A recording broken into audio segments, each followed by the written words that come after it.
Alhamdulillah Alhamdulillahi Rabbil Alamin Wabihi nasta'in Wassalatu wassalamu ala ashrafil anbiya'i wal mursalin Wa ala alihi wa sahbihi ajma'in amma ba'd. Hadirin mu'minin, muslimin, muslimat, tuan-tuan, puan-puan yang dirahmati oleh Allah Azza wa Jal. Malam ini kita akan sambung semula pengajian kita berkaitan dengan fiqh al-ibadat, iaitu berhubung dengan perkara-perkara yang bersangkutan dengan ibadat harian kita. Tuan-tuan, penting untuk kita mengambil berat soal hukum, kerana Allah Subhanahu wa ta'ala menegaskan di dalam Al-Quran, sebagai seorang Muslim, kita mesti memastikan segala tindak tanduk kita, khususnya berkaitan dengan ibadat, dibimbing dan dipandu oleh wahyu. Pokok pangkalnya, kita dilarang untuk melakukan sesuatu amalan tanpa ada sandarannya daripada Alkitab, yakni Al-Quran dan hadis.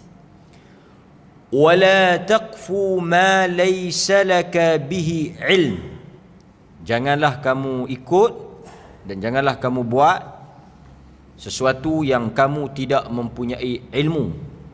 Maksudnya, kalau kita tak jelas, kita tak faham, kita jahil dalam perkara itu, ataupun sekadar kita dengar tanpa bukti ataupun sandaran keterangan yang jelas, kita jangan lakukan dan jangan amalkan. Tinggalkan dahulu, kemudian setelah datang keterangan dan bukti hujah yang nyata dan jelas, barulah kita amalkan. Ini antara prinsip ataupun panduan utama sebagai orang Islam. Al-Quran apabila menceritakan tentang Nabi sallallahu alaihi wasallam, baginda menyebut ataupun Al-Quran menyebut tentang baginda, qul hadhihi sabili ad'u ila Allah ala basirah ana wa man ittaba'an. Katakanlah wahai Muhammad, perintah Allah kepada Nabi supaya menyampaikan kepada kita, ini adalah jalanku, Islam, yang mana ad'u ila Allah ala basirah, aku mengajak, menyeru manusia mengikut jalan ini, agama ini, ala basirah, di atas basirah. Al-Hafidh Ibn Kathir rahimahullahu ta'ala, kalau kita buka dalam tafsir Ibn Kathir, dia menafsirkan perkataan basirah sebagai ilmu. Maknanya mengajak, menyeru, mengajar, dakwah kepada manusia berdasarkan ilmu. Ini apa yang menjadi prinsip, slogan dan juga moto Nabi sallallahu alaihi wasallam. Sebab itu kita di sini mengajar fiqh al-ibadat berdasarkan dalil-dalil, supaya bila tuan-tuan, saya, kita melakukan suatu ibadat, kita yakin dan kita rasa tenang kerana apa yang kita lakukan itu disokong oleh dalil daripada Al-Quran. Bukan kita ikut-ikutan ataupun kita berdasarkan kepada amalan masyarakat. Muaz bin Jabal, sahabat yang akan kita baca hadis berhubung kait dengan dirinya pada malam ini. Hadis ini diriwayatkan daripada Muaz bin Jabal sahabat yang besar, sahabat yang besar, yang mana kita tahu Muaz ni ada kedudukan dia di sisi Nabi. Kita baca, kemudian kita tengok apa inti kandungannya. An Muaz bin Jabal radhiyallahu an anna Rasulullah sallallahu alaihi wasallam akhadha bi yadihi wa qala ya Muaz wallahi inni la uhibbuka wallahi inni la uhibbuka faqal usika ya Muaz la tad'anna fi duburi kulli salah taqul Allahumma a'inni ala dhikrika wa syukrika wa husni ibadatik. Rawahu Abu Dawud. Wa qala An-Nawawi fil adhkar isnaduhu sahih. Okey tuan-tuan, kita tengok sedikit hadis ini, terjemahan dia. Daripada Muaz bin Jabal. Kita bagus letak nama anak Muaz, sebab dia nama sahabat. Di kita bila nak pilih nama anak, salah satu daripada tanggungjawab seorang ayah adalah meletakkan nama-nama yang baik pada anak-anak. Berdasarkan kepada hadis Nabi, kita kena letak nama yang baik ni sebab apa?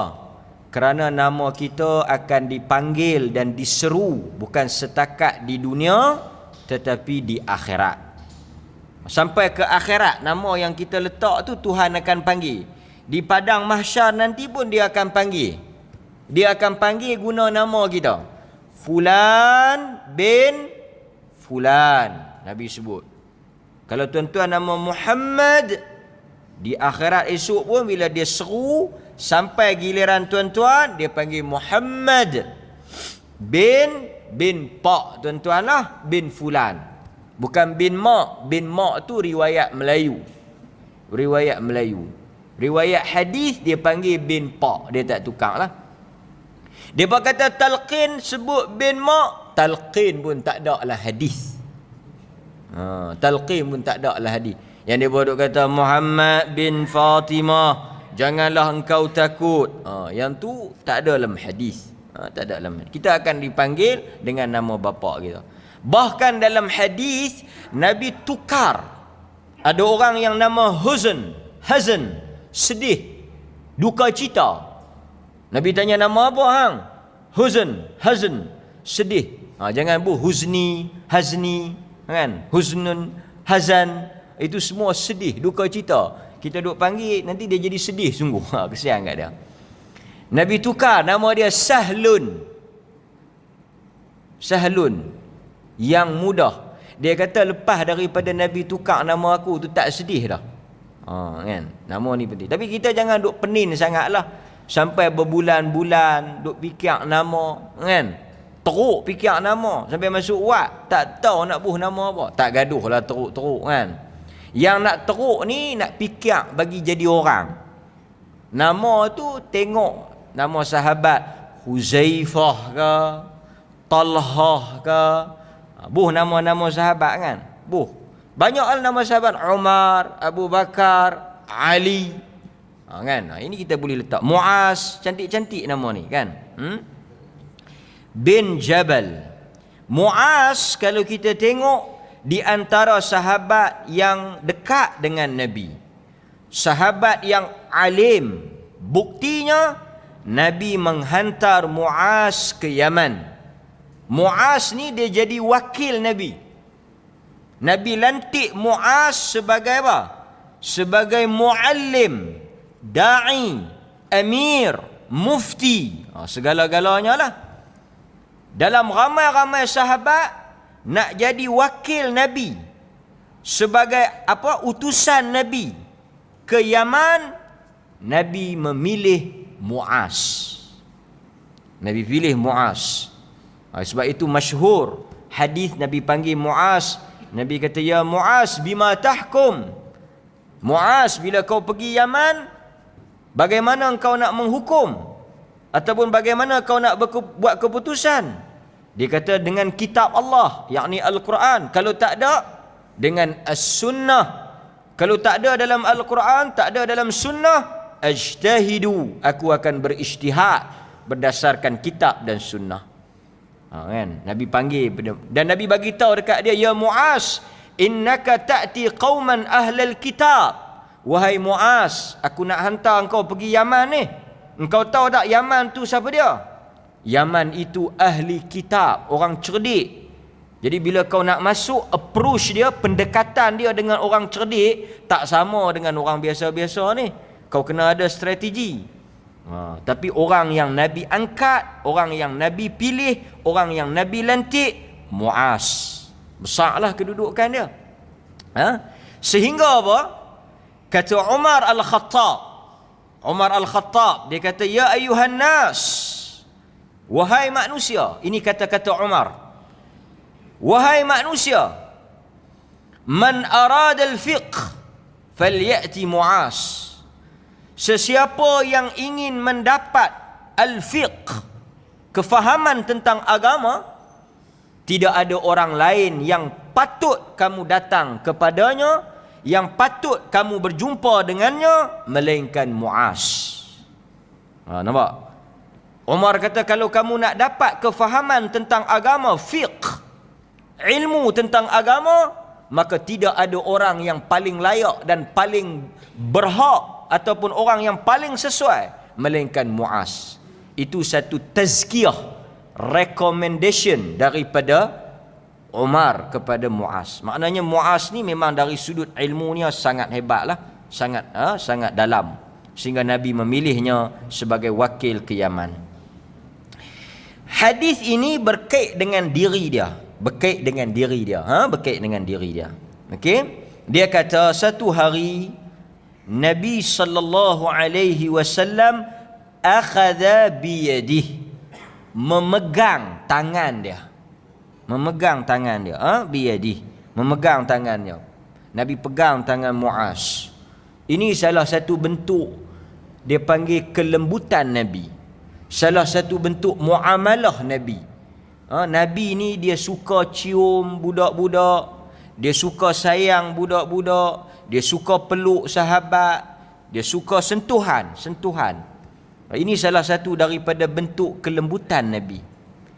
Sebab itu satu hari tuan-tuan biasa dengar kan, seorang sahabat dia tengok Nabi cium cucu dia, Al-Hasan dengan Al-Husain. Dia kata, ya Rasulullah, aku ada 10 orang anak. Kawan ni dia ada 10 anak, tapi seorang pun dia tak pernah cium. Dia pelik tengok Nabi cium cucu. Nabi cium cucu, dia pelik. Dia tak sangka kata Nabi nak bertindak sebegitu. Nabi kata, sesiapa bila dia cerita dia tak pernah cium cucu dia, tak pernah cium anak dia, walaupun 10 orang anak, dia kata apa? Nabi kata, sesiapa yang tak reti sayang kepada orang, orang tak akan sayang dia. Tuhan pun tak akan kasih pada dia. Dalam Islam kita diajar sebelum menerima kita kena memberi. Ini prinsip dalam agama. Sebelum tuan-tuan mengharapkan orang kasih pada tuan-tuan, orang sayang pada tuan-tuan, kita harap anak-anak kita kasih pada kita, teringat dekat kita, sayang kat kita. Quran ajak kita dulu kena sayang kat dia. Sebab itu kalau kita tengok dalam doa, tuan-tuan baca tak doa yang anak-anak kena ajak? Kita kena ajak anak-anak kita baca doa untuk kita minta kat ayah kita kan, kat mak kita. Ini kita tak pernah sayang dekat dia. Perongeh tak ketahuan hala, barang tak tentu pasal, cengeng kan? Tak pernah nak bersembang, tak pernah nak peluk, tak pernah nak bertanya khabar. Sampai dia tengok kita pun takut semacam kan. Siapa singa Arab kata asad fil bait, singa dalam rumah. Kan? Tuan-tuan, Quran kata apa? Quran kata Rabbi ghafirli, ya Allah ampunkanlah dosa aku, wali walidai, dan kedua orang tua aku, warhamhuma. Ya Allah, Engkau kasihlah kepada kedua orang tuaku, Engkau kasihlah kepada ibu dan ayahku, kama rabbayani saghira, seperti mana mereka kasih kepada aku. Tengok prinsip Quran. Quran dia punya susunan dia macam mana. Kita minta, ya Allah, Engkau kasihlah kepada kedua orang tuaku, kasihlah kepada ibuku, kasihlah kepada ayahku, seperti mana, macam mana mereka dahulu kasih kepada aku ketika kecil. Macam mana kita nak dapat rahmah, nak dapat kasih sayang tu kalau kita tak kasih anak kita waktu kecil? Sebab dalam doa tu dia ikat, dia letak syarat. Kalau nak Tuhan kasih, kama ni maksud sama. Macam mana dia sayang saya waktu kecil, dia jaga saya waktu kecil. Tak lena mak ni pasal tak jaga anak tu, kan? Keluar pergi cari makan pak tu kerana kasih. Tuhan, kasihlah mereka seperti mana aku kasih. Jadi dalam Islam, bila kawan tu kata dia tak pernah cium anak dia, Nabi kata macam mana anak hang nak sayang hang kalau hang pun tak pernah sayang dia pak? Sebab itu Nabi sangat baik. Kita baca dalam hadis kan, Nabi pergi jadi imam. Tuan-tuan dengar tak? Nabi ni orang yang sensitif, hati dia lembut. Dia pergi semayang, dia jadi imam. Sahabat semua duk sujud lama kan. Hadis yang masyhur. Hadis yang masyhur. Kemudian sahabat pelik pasal apa Nabi sujud lama. Sebab Nabi ni dia tak semayang jemaah. Kalau dia jadi imam, dia tak semayang lama lah, padan patut. Dia kata tadi Al-Hasan dengan Al-Husin buat kuda naik atas belakang. Jadi pertama dia tak mau bangkit, takut depa jatuh. Yang kedua, dia nak biar dua-dua orang cucu tu puih main baru dia panggung.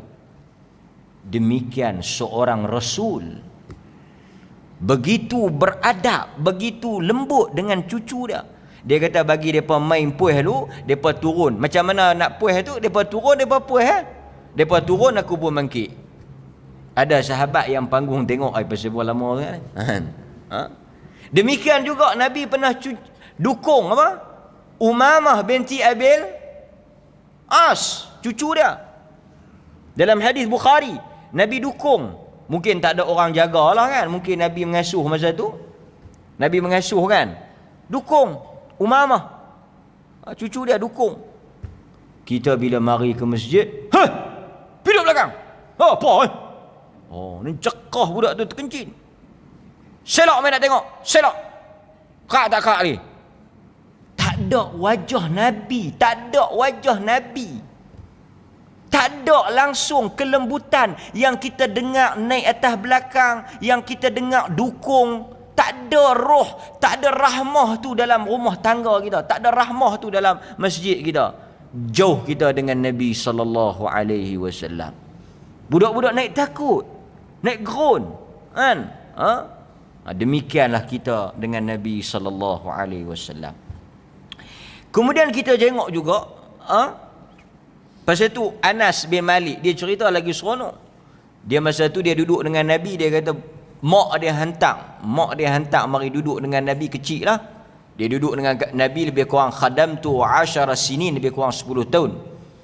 Dia mari duduk dengan Nabi, dia kata budak-budak biasalah. Dia kata satu hari Nabi suruh dia pergi buat satu kerja. Anas bin Malik. Kemudian dia pun pergi lah. On the way nak pergi buat kerja tu, dia jumpa budak-budak duk main. Budak-budak bila tengok geng dia duk main, dia pun berhenti zat, tumpang sekaki ya. Ghalib. Dia jadi ghalib. Pasal apa? Pasal dia syok main.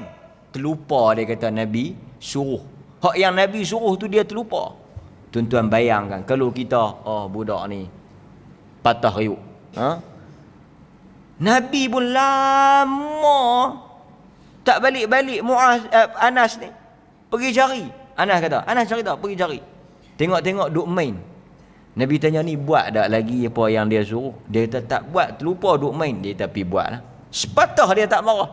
Demikian kata Anas bin Malik radhiyallahu an. Demikian Nabi sallallahu alaihi wasallam. Nabi pegang Muaz bin Jabal, Nabi kata, ya Muaz, wallahi inni la uhibbuk. Sesungguhnya demi Allah, aku sangat cinta kepada engkau. Nabi nak sebut benda tu ya. Nabi kata, wallahi inni la uhibbuk. Sesungguhnya demi Allah, aku sangat cinta kepada engkau. Tuan-tuan, cinta ni rezeki lah. Perasaan kasih. Dalam Islam, sunnah kita bagi tahu orang yang kita cinta, kata kita cinta. Kan? Kita kawan dengan kawan kita, kita kata, saya kasih pada awak kerana Allah. Tapi kita bagi tahu ikhlas lah. Ini duk tak duk kasih. Bila yang dia habaq kat hang, dia habaq lepas makan. Elok memang. Aku duk rasa dah. Habis-habis makan ikan bakar apa semua, time nak kira, dia kata aku cinta kat hang kerana Allah. Demam. Yang ni cinta yang demam. Sunnah. Kita dengan isteri kita, isteri kita, kita bagi tahu kita cinta dia. Sunnah. Ada bab disebut oleh ulama hadis, bab sunnah, memberitahu orang yang kita kasih dan orang yang kita cinta bahawa kita kasih dan cinta dia kerana Allah. Dan kita doa, ya Allah, berilah apa? Aku cinta kepada orang yang kau cinta dan cinta apa yang kau cinta. Kan? Cinta ni rezeki. Sebab itu Islam tak larang orang perempuan bercinta dengan orang lelaki. Itu fitrah. Orang perempuan dia tengok orang lelaki, dia rasa kasih, dia rasa sayang, dia rasa cinta. Nabi kata, lam nara mutahabbain mithlan nikah. Nabi kata tak adalah bercinta ni yang betul atau bercinta ni yang sahih, melainkan cinta yang membawa kepada nikah. Makna cinta tu tak salah lah. Satu orang anak dia balik habaq kan, macam selalu saya bagi contoh. Satu orang anak dia balik habaq dekat ayah dia. Dia di universiti, dia tengok satu perempuan, dia berkenan, dia rasa cinta. Kita rasa alhamdulillah Allah Ta'ala bagi sifat anak lelaki kita ada cinta. Jadi kita sebagai ibu ayah ni bantu dia untuk apa? Supaya cinta tu disalurkan pada tempat yang betul. Buat berkira lah bagi kahwin. Jangan tuan-tuan bila dia balik habaq kata dia berkenan, dia rasa cinta, dia teringin kat perempuan tu, tuan-tuan kata, hei, apa ni? Kan? Alhamdulillah lah kalau dia balik, dia habaq, dia nak menikah dengan orang perempuan, dia cinta. Kalau dia balik habaq, dia berkenan kat lelaki, dia tu lelaki, dia balik habaq, dia kata dia berkenan lah, Pak oi. Siapa dia? Dia kata nama Ahmad. Astagfirullah. Yang dia tu awang. Sehati kita. Sekarang ni banyak kan jenis-jenis songsang ni. Ataupun mai sampai 40, 50 kita tanya, "Oi, hang tak mau nak menikah?" Dia kata, "Cik tak ada perasaan." Hang tak teringin ke nak menikah? Dia kata, hang tengok perempuan tak rasa apa? Tak rasa apa, cik tengok perempuan dengan tiang masjid pun lebih kurang. Lagu mana cik tengok tiang masjid, cik tak rasa apa? Cik tengok orang perempuan pun lagu tu. Tak kacau kita. Kan? Pasal tu cinta Nabi bagi tahu kepada Muaz, itu fitrah. Cinta ni fitrah. Dia kata aku kasih pada engkau. Sebagai bukti, nak membuktikan kasih dan cinta. Kita kasih pada sahabat kita tuan-tuan. Apa yang kita nak lakukan? Kita nak dia masuk syurga dengan kita. Jadi Nabi SAW sebagai tanda dia kasih dan dia cinta kepada Muaz, dia bagi satu wasiat. Wasiat daripada kekasih kepada kekasih. Wasiat daripada Nabi kepada orang yang dia cinta dan dia sayang. Wasiat yang hebatlah kan. Dia kata, ya Muaz, wahai Muaz, orang yang dia cinta, dia kasih. Dia kata, la tada'anna fi duburi kulli salah. Apabila engkau selesai daripada salat, dubur. Para ulama hadis berbeza pandangan tentang maksud duburis salah. Dubur artinya hujung salat. Sebahagian ulama menyebut bahawa hujung salat ba'da salam, selepas salam. Pasal apa kita nak kena clarify, kita kena confirm ni bila ni, pasal kita nak baca tu time mana. Sebahagian ulama kata maksud dubur semayang ni ba'da salam. Assalamualaikum warahmatullah. Lepas daripada salam itu maksud duburis salah. Maknanya yang ni kita baca lepas tu. Sebahagian ulama kata maksud duburis salah selepas tahiyat sebelum salam. Maknanya selepas kita baca tahiyat sebelum kita nak bagi salam, di situlah maksud duburis salah, penghujung salat. Maknanya dalam bab ini para ulama ada berbeza pandangan dalam menentukan maksud duburis salah. Apa dia penghujung semayang? Ada yang kata penghujung semayang tu sebelum salam, selepas tahiyat, baca masa tu. Ada yang kata selepas salam, baca masa tu. Sekejap kita tengok perbahasan sedikit di kalangan para fuqaha dalam menentukan maksud penghujung semayang. Nabi kata dekat Muaz, janganlah sesekali, la tada'anna, janganlah sesekali engkau meninggalkan, jangan tinggalkan. Apa dia? Di penghujung salat, setiap kali engkau salat, doa Allahumma a'ini ala dzikrika wa syukrika wa husni ibadatik. Ya Allah, ya Tuhanku, tolonglah aku dalam berzikir kepada Engkau, mengingati Engkau, dalam mensyukuri Engkau, dan dalam melakukan sebaik-baik ibadah kepada Engkau. Ini doa yang selalu kita baca, Allahumma a'ini ala dzikrika wa syukrika wa husni ibadatik. Doa yang pendek. Tuan-tuan, banyak benda kita boleh ulas. Satu, hadis ini menunjukkan apa? Doa-doa Nabi bersifat jawami'. Ni tuan-tuan kena ingat ni. Doa-doa Nabi semuanya kalau kita tengok pendek dan ringkas. Tuan-tuan kalau baca doa yang sahih, yang daripada Al-Quran, daripada hadis, dia punya sifat ni tuan-tuan nak kenal ni. Doa tu pendek dan ringkas. Tapi kalau doa berjela-jela, berkajang, berkarang-karang, lebih pada 160, 170 patah perkataan, kan? Saya tengok satu doa tawaf. Doa tawaf, tawaf 1, tawaf 2, tawaf 3 tu kan. Habis tawaf, doa tak habis. Tu dia. Dia kata nak buat macam mana ustaz? Tawaf dah habis dah. Nak masuk pusingan kedua, doa pertama tak habis lagi. Jangan derah sangat gear tu. Doa bila kita mereka ni dia jadi lagu tu panjang. Tengok setengah-setengah orang tua-tua kita duk pi dengar depa duk baca doa. Doa mana halatah boleh mai. Doa Haikal. Haikal tu bagus. Nama orang elok. Doa Ukashah. Dia kata doa ni bagus ustaz awak Doa ni kalau tak baca pun, ada dalam Majmu'atus Syarif, buku kecil tu dekat masjid-masjid ada. Dia kata doa ni kalau tak baca, tuan-tuan, dia fadilat dia tulis dalam buku tu. Fadilat doa ni bukan saya yang muhung. Kok kata ada kok dia pandai-pandai doa. Ada dalam buku tu. Dia kata kalau kita bubuh dalam sampan tak tenggelam. Buh dalam rumah tak terbakar. Sakan doa. Itu baru buh, bukan baca. Tak baca buh saja. Tuan-tuan beli buku tu, katalah ni buku tu, buh lah rumah tak terbakar. Quran yang rumah kita yang ada Quran pun terbakar, doa tu tak terbakar. Sakan tak? Sakan.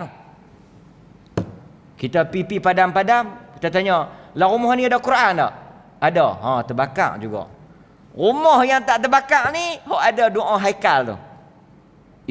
Bila kita nak buh fadilat ni padan.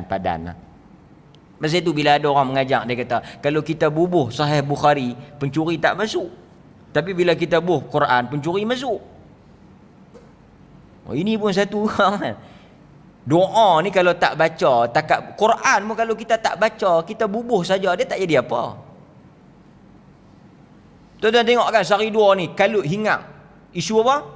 Kedai Hindu pelekat ayat Quran. Kedai Hindu pelekat ayat Quran. Kira okey lah juga dia pelekat juga ayat Quran kan. Dia kata mereka bukan baca. Kedai Melayu pun siapa tu tak baca, pelekat buat pelaris ya. Lebih kurang dengan Hindu ya, cuma Melayu ya. Marah kalau kita kata lagu ni kerah, dia kata apa kata lagu ni. Siapa tu tak baca? Cuba tanya tengok. Tokey tu ni ayat apa? Dia pun tak ketahuan. Dia kata ayat 1000 dinar. Ayat 1000 dinar apa ayat kerusi? Oh tu ke? Saya pun tak tahu jual tu kata ayat 1000 dinar gantung pi dia kata rezeki masuk. Baca tak? Tak baca. Kadang-kadang beli ayat-ayat Quran gantung di rumah. Di masjid kita tak ada, alhamdulillah. Di masjid kita ikut sunnah tak ada. Setengah masjid tulis ayat Quran penuh. Cuba tanya makmum, tanya tok imam. Ayat apa tok imam? Toh saya pun daripada dilantik jadi imam duk teka sampai nak pencin dah ni tak jumpa. Kadang-kadang tengok macam ayat kursi tapi tak jumpa wasi'ah kursi. Nak teka ayat 1000 dinar tak jumpa wa may yattaqillah. Tulis bersimpang siur khat. Kita pun tanya ni tulis nak suruh orang baca ke tulis nak buat hiasan?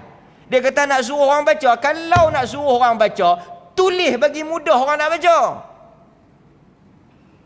Betul tak tuan-tuan? Setuju tak? Setujulah saya mengajar. Takkan nak bantah tok guru. Tulis bagi mudah, pasal tu bukan salah kita gantung, baguslah. Tapi tulis bagi orang boleh baca, pasal tujuan kita gantung tu nak suruh orang baca. Kan? Itu. Jadi doa-doa Nabi pasal itu. Aisyah radhiyallahu anha kata, "Kana an-nabiy sallallahu alaihi wasallam yu'jibuhu jawami'ud du'a." Adalah Nabi sallallahu alaihi wasallam ni apa dah? Dia suka doa-doa yang pendek. Doa-doa Nabi ni ringkas, ringkas. Macam ni, Allahumma a'inni ala dzikrika wa syukrika wa husni ibadati. Pendek habis. Kan? Setengah tempat dia kira pula. Jangan tuan-tuan. Ada sahabat saya duduk di luar pada polis, dia kata doa pun ada. Doa Melayu saja. Doa Arab campur Melayu, doa Arab saja.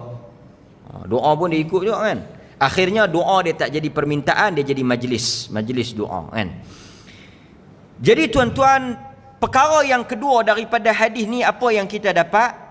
Menunjukkan bahawa Nabi sallallahu alaihi wasallam selepas daripada baginda salat, baginda berzikir. Yang ni kita kena bagi clear lah. Lepas daripada sembahyang ada zikir, ada doa, ada. Assalamualaikum warahmatullahi. Assalamualaikum warahmatullahi. Ada doa? Ada. Tuan-tuan, pertama kita kena faham, tidak ada ulama. Ni tuan-tuan kena dengar pergi elok-elok ni. Sekali dia keluar berita, keluar surat khabar dia jadi kot leng.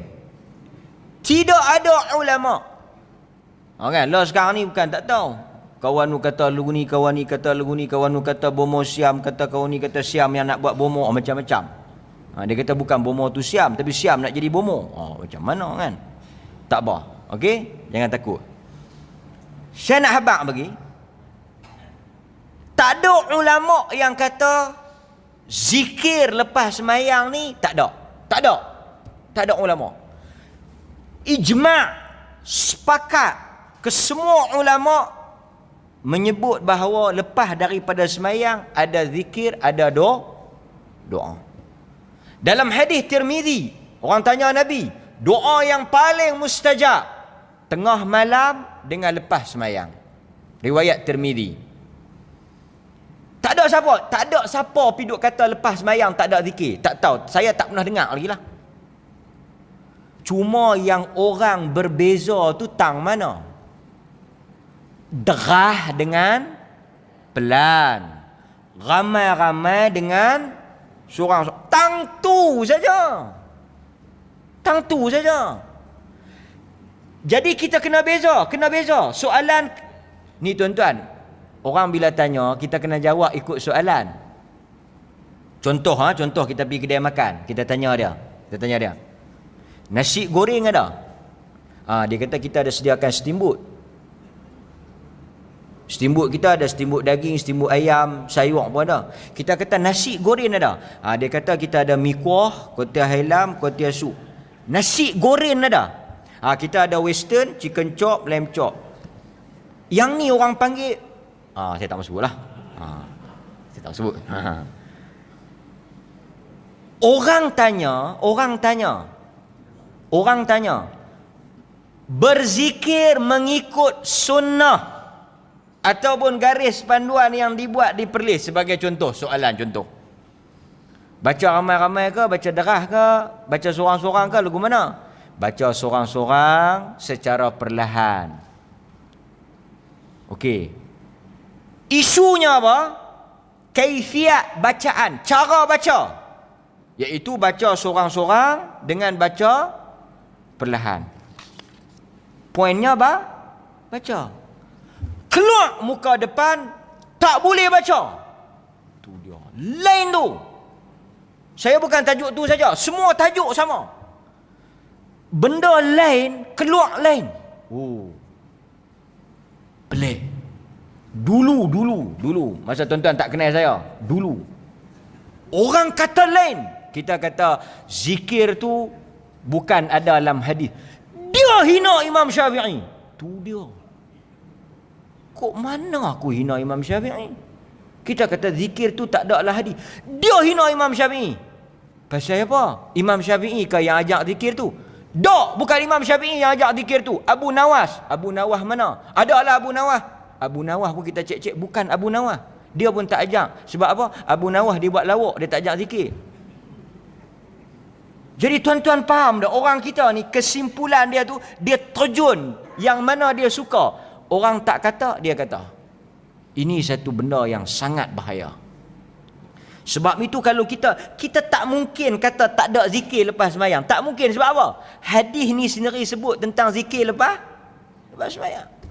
Orang tanya Aisyah, macam mana Nabi lepas sembahyang?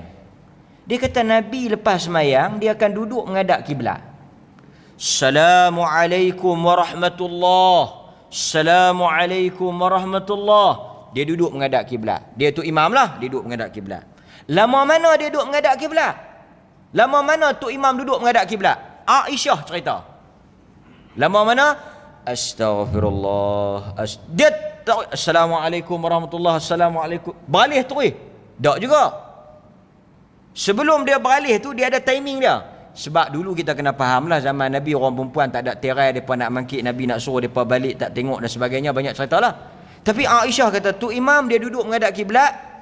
Astaghfirullah, astaghfirullah, astaghfirullah. Allahumma antas salam wa minkas salam, tabarakta ya zal jalali wal ikram. Lama tu dia menghadap kiblat, baru dia pusing menghadap sahabat. Sahabat kata, kami suka duduk belah kanan. Pasal apa? Sebab satgi Nabi akan beralih belah kami. Kadang-kadang Nabi beralih belah kanan, kadang-kadang Nabi beralih terus menghadap makmum. Dan dia duduk berzikir, menunjukkan adanya zikir. Dan paling kurang Nabi SAW baca astaghfirullah. Dan pernah juga berlaku pada zaman Rasulullah, lepas-lepas dia bagi salam, terus dia bangkit balik. Tak ada masalah. Terus dia bangkit balik, terus dia keluar. Pun ada riwayat menunjukkan pelbagai variasi, tetapi lazimnya Nabi duduk berzikir. Salah satunya doa ni lah. Cuma okey, sekarang kita nak bahas sikit. Bila yang Nabi baca Allahumma a'ini ala zikrika wa syukrika wa husni ibadatik ni, ada beberapa pendapat. Saya ringkaskan. Satu, sebahagian ulama kata doa ini kita baca selepas daripada salam. Maknanya waktu kita baca zikir, lepas habis sembahyang lah. Okey, lepas habis sembahyang kita baca. Ada juga sebahagian ulama dia tak setuju. Dia kata apa? Dia kata macam ni. Dalam hadis Rasulullah apabila baca doa, baginda suruh baca selepas tahiyat sebelum salam. Okey, kalau kita tengok ada riwayat yang mana Nabi SAW suruh kita baca doa selepas daripada tahiyat. Selepas daripada tahiyat tu sebelum apa? sebelum kita memberi salam. Sebab apa? Okey, kita kena tahu. Kalau benda tu doa, bila nak baca? Lepas tahiyat. Yang Nabi ajak Muaz ni, zikir ke doa? Itu soalan dia. Yang Nabi ajak Muaz ni, zikir ke doa? Kalau kita tengok kepada dia punya seni kata dia tu, doa ke zikir? Allahumma ni doa lah. Jadi kalaulah kita ambil hadis yang Nabi kata, kamu baca tasyahud, lepas tu habis tasyahud, habis tahiyat, kamu berdoalah dengan apa-apa doa yang kamu nak. Maksudnya, waktu doa sebelum salam, masuklah Allahumma a'ini ala zikrika dalam bab itu. Sebab itu ada sebahagian ulama, dia kata yang ni kita baca lepas tahiyat. Dapat atau tidak? Pasal apa kita baca lepas tahiyat? Sebab yang ni doa. Kalau zikir, kalau Allahumma antas salam, la ilaha illallah wahdahu la syarikalah lahul mulk, yang tu semua bila kita nak baca? Yang tu kita baca selepas salam, kerana dia kategori zikir. Ada yang detailkan macam tu. Walau bagaimanapun, kita jangan sempit, kita jangan susah hati. Kalaulah seseorang itu nak baca selepas daripada salam, masih boleh, kerana maksud duburis salah ada yang memahami selepas daripada salam. Dia kata, ustaz, lama dah saya duk baca hak ni, cuma saya duk baca tu selepas bagi salam, lepas saya istighfar, lepas saya tasbih, takbir, tahlil, tahmid, lepas baca ayat kursi, saya baca hak ni lah. Tak salah. Sebab apa? Masih dalam makna duburis salah, masih dalam makna penghujung sembahyang. Tapi kalau dia tanya, ustaz, boleh atau tidak saya nak baca sebelum salam? Kita kata itu pun masih ada makna duburis salah. Saya tanya tuan-tuan,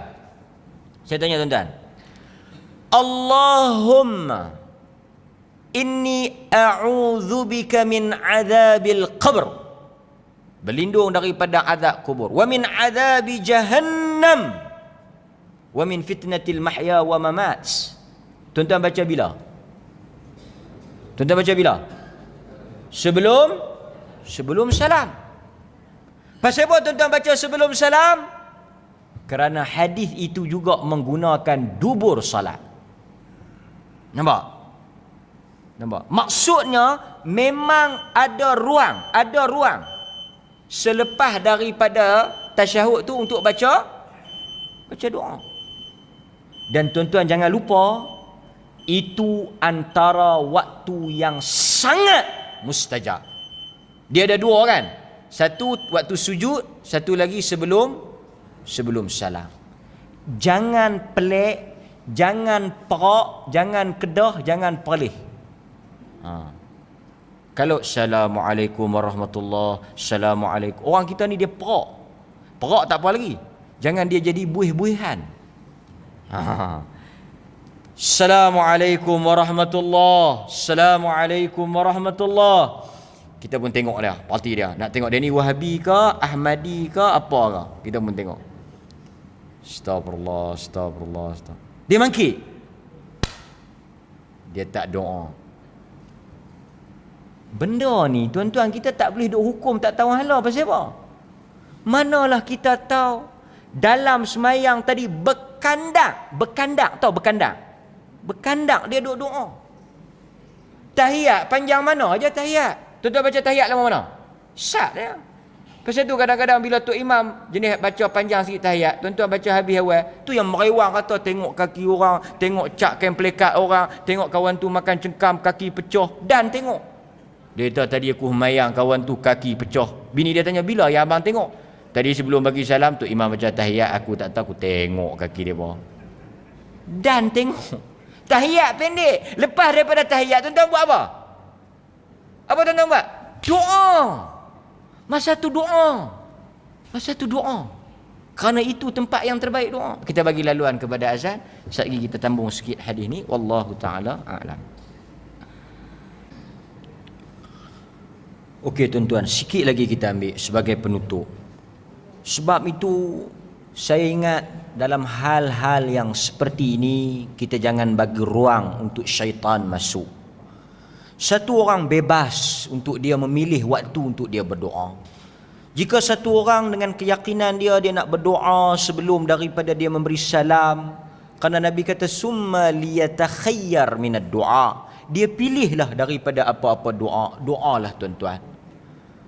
Kita mungkin ada urusan yang kita tak boleh selesai. Ada pekerjaan yang membuntukan fikiran kita. Kita bangun, kita salat. Allah mendengar kata-kata kita. Sebab itu Nabi larang orang baca Quran kuat di hadapan orang yang sedang salat. Nabi duduk di rumah dia sebelah masjid. Nabi dengar orang baca Quran kuat. Nabi selok. Dia punya apa? Tirai tu. Nabi tengok ada orang duk baca Quran kuat, ada orang duk sembahyang. Baca Quran tuan-tuan bukan dia menyanyi. Bukan dia menyanyi ke duk menari berjoget ke apa ke. Kan? Nabi kata rendahkan suara engkau. Baca Quran tu rendahkan suara engkau. Jangan mengganggu, sesungguhnya saudaramu sedang bermunajat, sedang bercakap. Tuan-tuan, apabila kita menunaikan salat di antara perkara yang sangat penting, kita merasakan diri kita sedang berbicara dengan Tuhan. Ramai orang tanya macam mana dia nak dapat khusyuk, dia nak mari roh semayang tu. Saya mengaku tuan-tuan, kadang-kadang kita salat tak ada roh, merewang, kata cerok, tah pergi ke mana. Kan? Duk harap ke tu imam tu, kadang-kadang tu imam pun seleweng kita pun tak tahu. Kan? Lepas tu orang pergi tegur kita pun tak tahu tu imam ni betul ke kawan ni betul. Takkan tu imam ni tak betul kan? Lepas tu imam mangkit, kawan tu duduk. Hak sebelah dia duduk, tu imam mangkit. Dia lalah kali duduk tengah-tengah. Duduk pun tak, berdiri pun tak. Kawan tu kata pasal apa? Hang tadi aku tengok duduk macam orang duduk tai chi. Dia kata aku nak duduk. Aku tu imam mangkit. Aku nak berdiri, aku tengok hang duduk. Aku di antara dua. Tak ketahuan kita ni sembahyang. Tuan-tuan, bila kita salat, Nabi suruh buat apa? Siwak. Gosok gigi. Laula an asyqa ala ummati la amartuhum bis-siwak 'inda kulli wudu', atau dalam riwayat 'inda kulli salah. Suruh bergigi pasal kita nak bercakap, kita nak salat. Tuan-tuan, lahirkan dalam diri kita bila kita salat, kita sedang bercakap dengan Tuhan. Kita sedang bermunajat, kita habaq, kita bagi tahu kat Tuhan ni, kita minta kat Tuhan macam-macam tuan-tuan, sakit, demam, susah hati apa semua, minta kat Tuhan, bercakap. Bercakap pada Tuhan. Luah, merintih, merayu. Ketika mana? Ketika kita salat. Bila kita sedang kata kita duk bercakap dengan Tuhan, bermunajat, berbicara dengan Tuhan, kita akan rasa khusyuk tu mai. Tuan-tuan, sedikit kesimpulan yang boleh kita ambil. Makna kepada doa ni sangat besar. Azim, syai'un azim. Orang Arab kata sangat agung. Satu, kita ya Allah, a'ini ala zikrika wa syukrika. Doa dia pendek, tapi apa makna dia? Ya Allah, ya Tuhanku, tolonglah. Isti'anah, i'anah, tolonglah. A'ini, tolonglah saya. Kita minta ya Allah tolonglah. Tolong apa? Tolong untuk kita merasakan lahirnya rasa syukur. Lahirnya ala zikrika wa syukrika, untuk kita berzikir kepada Allah. Tuan-tuan hadirin mukminin, Allah ajar kita. Ajar apa? Bagaimana lemahnya manusia ini sehingga dia nak melakukan ibadat pun dengan pertolongan Allah. Sebab itu bila kita dengar salat, tuan-tuan, dengar salat, hayya 'alas salah, kita kata apa? Tuhan kata mari sembahyang. Tuhan kata mari sembahyang. Mari sembahyang. Ada orang bagi cadangan, dia kata, isu ustaz, tak boleh jadi. Depa tak faham Arab. Kita kena bang Melayu. Niat dia cukup baik, tuan-tuan. Niat dia saya puji. Cuba kita suruh Tok Imam, Tok Bilal lah, Tok Bilal, hayya 'alas salah, tak boleh jadi. Pasal apa? Orang tak mai, kita nak marah kat depa pun, depa bukan sekolah Arab. Kan? Cuba kalau kita tukar sekali lah, seminggu sekali. Marilah sembahyang. Kok depa nak mai? Saya kata pasal apa? Kita punya matlamat ni, kita nak bagi depa mai. Kok depa dengar, marilah sembahyang. Depa kata pelik dah ni. Duk Arab tiba-tiba Melayu, jom. Tuan-tuan, niat dia bagus, niat dia baik. Dia nak panggil orang sembahyang, nak panggil orang faham. Tapi kita tak boleh, pasal Nabi tak suruh, tak benarkan buat macam tu. Tuan-tuan pergi ke India pun dia akan bang Arab, tuan-tuan pergi ke China pun dia bang Arab. Tak tahu, saya pergi China baru ni ustaz, alhamdulillah depa bang pun ikut bahasa kebangsaan. Demam kita. Pasal itu saya kata niat yang baik tak boleh menghalalkan cara. Kan? Tuan-tuan, kita kata la haula wala quwwata, kita tak ada daya kekuatan. Tuan-tuan ingat, tuan-tuan boleh mari sembahyang ni kalau Tuhan tak izin dan tuan-tuan, Tuhan tak pilih. Ramai orang yang lebih kuat ni, saya duk tengok tuan-tuan ni semua tak larat dah.